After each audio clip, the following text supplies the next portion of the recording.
Hello, friends and followers, and good morning and good Sunday to you. So I'm back from the Belton Ham Fest, but I bought this thing on eBay. This GSB-100 is not from the Ham Fest. I got this on eBay. Anyway, it didn't have a power cord on it, so I put a power cord on today. I can't say that's the best job, but the old power cord came through this little plastic grommet.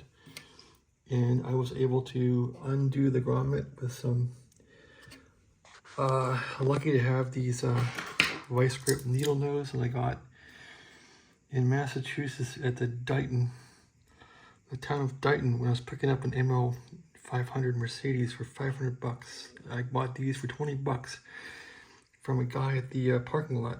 Anyway, besides that story, which is not relevant to this operation, here's the power cord coming in, and the hot leads are blue. This is like a British or European power cord from a Cushman CE6A. And the neutral is here, and here's the ground. So I've put those on. So yeah, someone chopped the power cord off as a beastie. So yeah, the guy whoever had this thing, he had this little chunk of phenolic, which I hope didn't break off a switch. Looks like it did. But he had this wrapped around a capacitor. It was flopping around in here. Here's the capacitor here. So I checked this capacitor, works fine.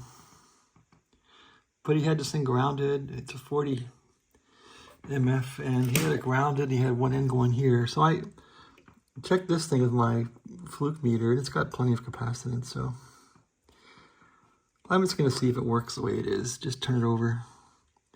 I got to put 6 billion tubes back in this thing and just see what it does. So that's what I'm going to do.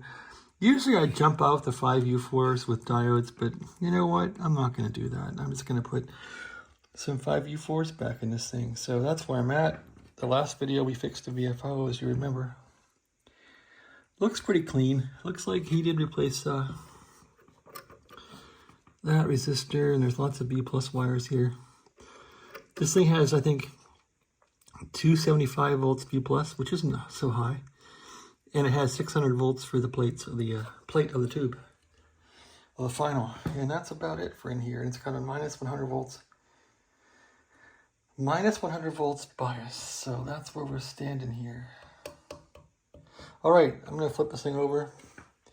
What I should probably do is flip it over and just power it up and see if anything smokes. And then put tubes in it.